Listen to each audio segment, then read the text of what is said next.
Let's mic में आपका स्वागत है। मैं हूं दिनेश शर्मा। बात करेंगे कारपोरेट दुनिया की। भारतीय कारपोरेट जगत में एआई ड्रिवन हायरिंग अब एक बड़ा बदलाव ला रही है। 2025 में 2.9 लाख से अधिक एआई लिंक्ड जॉब्स पोस्ट हुए, जो 2026 में 32% बढ़कर लगभग 3,80,000 तक पहुंचने की उम्मीद है।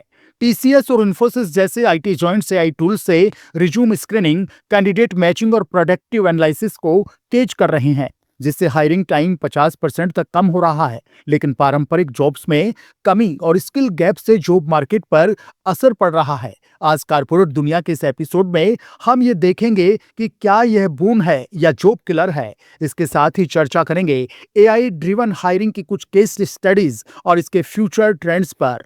भारतीय कारपोरेट सेक्टर में आर्टिफिशियल इंटेलिजेंस यानी एआई आधारित हायरिंग एक क्रांतिकारी बदलाव ला रही है, जो पारंपरिक रिक्रूटमेंट प्रक्रियाओं को तेज, कुशल और डेटा ड्रिवन बना रही है, लेकिन साथ ही जॉब मार्केट पर गहरे प्रभाव भी डाल रही है। 2025 में भारत में 2,90,000 एआई लिंक्ड जॉब्स पोस्ट किए, जो फाउंडेड रिपोर्ट के अनुसार एक प्रमुख ग्रोथ इंजन साबित हुए, और 2026 में ये संख्या 32% बढ़कर लगभग 3,80,000 तक पहुंचने की उम्मीद है।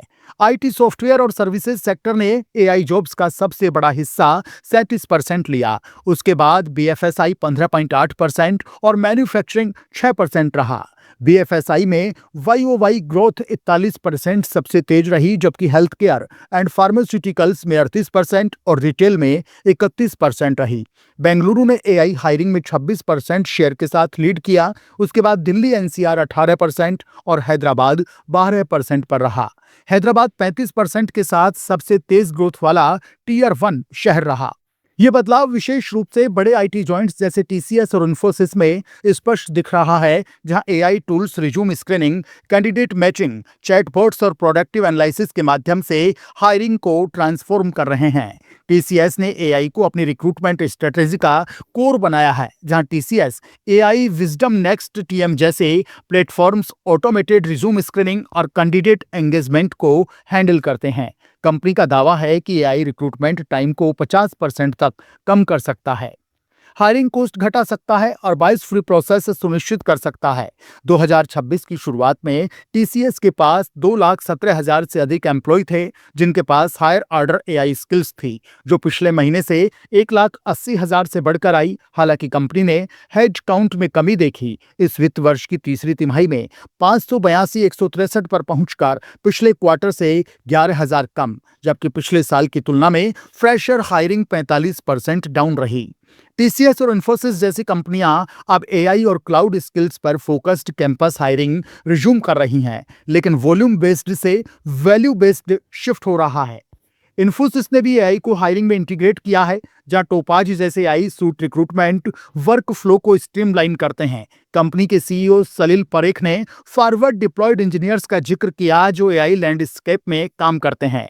इन्फोसिस ने 90% एम्प्लॉय को एआई टूल्स के साथ कोलैबोरेट करने के लिए इक्विप किया है, जबकि 10% टॉप टैलेंट एआई बिल्डर्स के रूप में इनोवेटिव प्रोजेक्ट्स पर काम कर रहे हैं।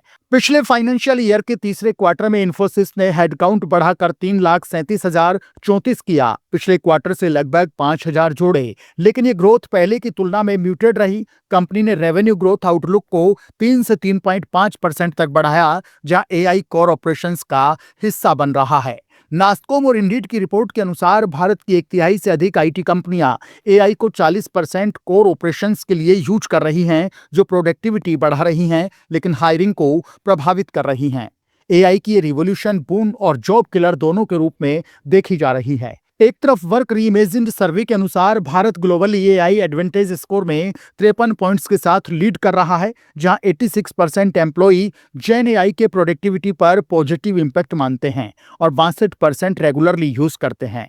एडीपी रिसर्च से पता चलता है कि भारत एआई के जॉब रेस्पॉन्सिबिलिटीज पर पॉजिटिव इम्पैक्ट के लिए दूसरा सबसे ऑप्टिमिस्टिक देश है, जहां 34% एम्प्लॉय स्ट्रांगली एग्री करते हैं। माइक्रोसॉफ्ट वर्क ट्रेंड इंडेक्स 2025 के अनुसार 93% इंडियन बिजनेस लीडर्स अगले 12 से 18 महीनों में एआई एजेंट्स यूज करके वर्क फोर्स कैपेबिलिटी बढ़ाने की योजना बना रहे हैं और 59% पहले से एआई एजेंट्स से वर्क स्ट्रीम्स ऑटोमेट कर रहे हैं। दूसरी तरफ जॉब डिस्प्लेसमेंट की चिंता बढ़ रही है। भारत के बड़े IT outsources TCS, Infosys, Wipro, HCL में हायरिंग लगभग रुक गई है। FY26 के पहले 9 महीनों में टॉप 5 आईटी फर्म्स ने सिर्फ 17 नेट एम्प्लॉय जोड़े, जबकि पिछले साल इसी दौरान ये 17,764 थे। टीसीएस और एचसीएल ने हेडकाउंट घटाया, जबकि इन्फोसिस और विप्रो में माइनर ग्रोथ रही। एआई एडॉप्शन से रूटीन जॉब्स कम हो रहे हैं। नास्कोम रिपोर्ट से पता चलता है कि एआई 20 से 40% टेक वर्क को हैंडल कर रहा है। जेनियस एचआर टेक और डिजिपोल सर्वे में 71% प्रोफेशनल्स मानते हैं कि अगले 2-3 सालों में उनकी रोल्स एआई इंटीग्रेशन से सिग्निफिकेंटली चेंज होगी। कुछ रिपोर्ट्स में अनुमान है कि 2025 तक एआई से 5.1 मिलियन जॉब्स प्रभावित हो सकते हैं, खासकर मिड और सीनियर लेवल पर जहां स्किल गैप है। फ्यूचर जॉब मार्केट में एआई स्किल्स की डिमांड एक्सपोनेंशियल है। गोल्डमैन सैचेस के अनुसार 2027 तक भारत में AI sector 2.3 million job openings create कर सकता है, लेकिन टैलेंट पूल सिर्फ 1.2 मिलियन तक पहुंच सकता है, जिससे 1 मिलियन का शॉर्टफॉल होगा।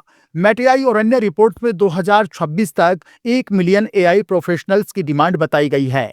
वर्ल्ड इकोनॉमिक फोरम के फ्यूचर ऑफ जॉब्स रिपोर्ट 2025 के अनुसार भारत में कंपनियां डाइवर्स टैलेंट पूल्स 67% से टेक रोल्स भरने की योजना बना रही हैं, जहां बिग डेटा, एआई, एमएल और सिक्योरिटी मैनेजमेंट सबसे तेज ग्रोथ वाले जॉब्स हैं।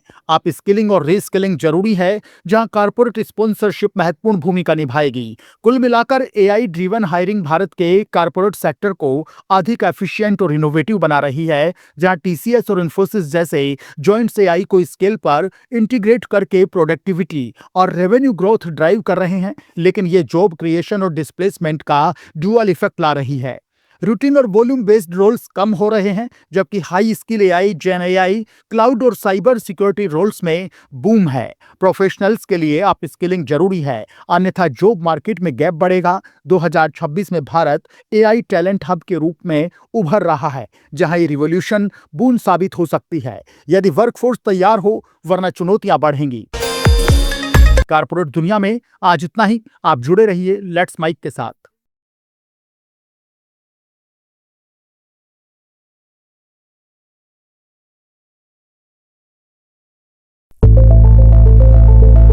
It's time for news. It's time for more than radio. Presenting the first radio news app, Let's Mic.